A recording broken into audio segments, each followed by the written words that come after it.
Hi viewers, welcome back to Nazareni foods. నేను మీ నజరేని.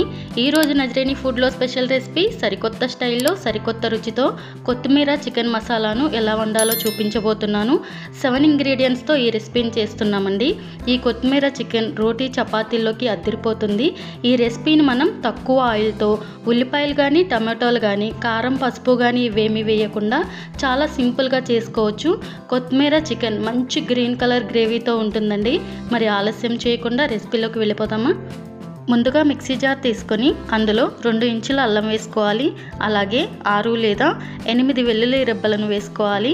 అలాగే వేయించి పొట్టు తీసి పెట్టుకున్న పల్లీలు 2 టేబుల్ స్పూన్స్ వేసుకోవాలి. 1/2 టీ స్పూన్ సాల్ట్ వేసుకుని మూత పెట్టుకొని కచ్చాపచ్చాగా గ్రైండ్ చేసుకోవాలి. చూడండి, ఇలా కచ్చాపచ్చాగా గ్రైండ్ చేసుకున్నాం కదా, మరీ మెత్తగా గ్రైండ్ చేయకండి. ఇలా గ్రైండ్ చేసుకున్న పేస్ట్ని పక్కన పెట్టుకుందాము. ఇప్పుడు గ్రీన్ పేస్ట్ కోసం కావాల్సిన పదార్థాలు కొత్తిమీర, పచ్చిమిర్చి, పల్లీలు, ఆయిల్, సాల్ట్, పెరుగు. ఇప్పుడు ఒక మిక్సీ జార్ తీసుకొని అందులో 2 కప్పుల ఫ్రెష్ కొత్తిమీర తరుగును వేసుకోవాలి. అలాగే 6 లేదా 8 పచ్చిమిర్చిని మధ్యలోకి విరుపుకొని వేసుకోవాలి. స్పైస్ తక్కువ తినేవాళ్ళు తక్కువ వేసుకోండి. ఇప్పుడు ఇందులో వేయించి పొట్టు తీసిన పల్లీలు 1/2 కప్పు వేసుకోవాలి. అలాగే రుచికి సరిపడ్డ ఉప్పు వేసుకోవాలి. ఉప్పు చూసుకుని వేసుకోండి, మనం ముందుగా గ్రైండ్ చేసి పెట్టుకున్న పేస్ట్లో వేసుకున్నాం కదా. అలాగే 1/2 కప్పు రిఫైండ్ ఆయిల్ వేసుకుని మూత పెట్టుకుని మెత్తగా గ్రైండ్ చేసుకోవాలి. ఈ పేస్ట్లో ఒక్క చుక్క కూడా వాటర్ పోయకుండా గ్రైండ్ చేసుకోవాలండి. చూడండి, ఇలా గ్రైండ్ చేసుకున్న పేస్ట్ని పక్కన పెట్టేసుకుందాము. నేను ఇక్కడ 3/4 కిలో చికెన్ తీసుకున్నానండి. ఈ చికెన్ను శుభ్రంగా 3-4 సార్లు కడిగి పెట్టుకోవాలి. ఈ కర్రీ కోసం చికెన్ ముక్కలను మీడియం సైజులో కట్ చేయించుకున్నానండి.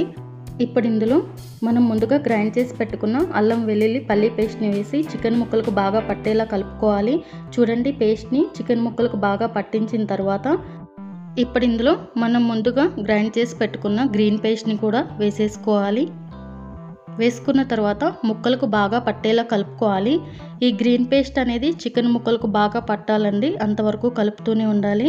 చూడండి, గ్రీన్ పేస్ట్ అనేది చికెన్ ముక్కలకు బాగా పట్టేసింది కదా. ఇప్పుడు ఇందులో 1/2 కప్పు పెరుగును బాగా బీట్ చేసుకుని వేసుకోవాలి. వేసుకున్న తర్వాత మళ్ళీ ఒకసారి బాగా ముక్కలకు పట్టేలా కలుపుకోవాలి. పెరుగు, గ్రీన్ పేస్ట్, అల్లం వెల్లుల్లి పేస్ట్ అన్నీ మిక్స్ అయ్యేంత వరకు బాగా కలుపుకోవాలండి. ఇలా కలుపుకున్న చికెన్ను పక్కన పెట్టేసుకుందాము. ఇప్పుడు స్టవ్ ఆన్ చేసుకుని కడాయిని పెట్టుకుని పెద్ద స్పూన్తో 1 స్పూన్ ఆయిల్ వేసుకోవాలండి. ఆయిల్ కొద్దిగా వేడయ్యాక కలిపి పెట్టుకున్న చికెన్ను ఆయిల్లో వేసేసుకోవాలి.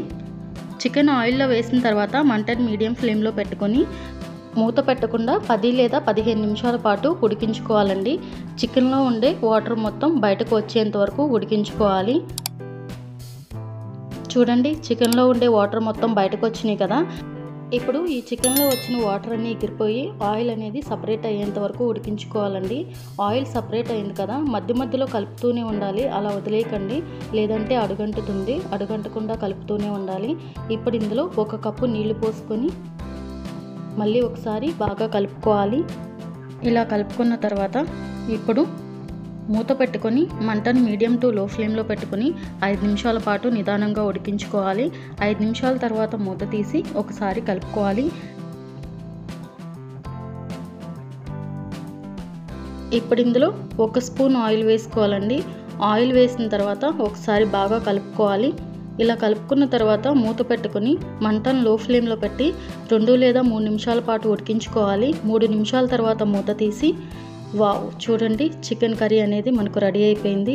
చూసారా ఎంత బ్యూటిఫుల్ కలరో, గుమగుమలాడిపోతుంది, మంచి అరోమా వస్తుందండి. చికెన్ ముక్క జ్యూసీగా సాఫ్ట్గా భలే ఉంటుందండి. ఇప్పుడు స్టవ్ ఆఫ్ చేసేసుకుని సర్వింగ్ బౌల్లోకి తీసుకుని సర్వ్ చేసుకోవాలి. వేడివేడిగా రోటీ చపాతీతో తినండి. ఆహా, సూపర్గా ఉంటుంది. ఈ రెసిపీని మీరు ట్రై చేసి మీకు ఎలా కుదిరిందో నజరేని ఫుడ్స్ కామెంట్ బాక్స్లో కామెంట్ చేయండి.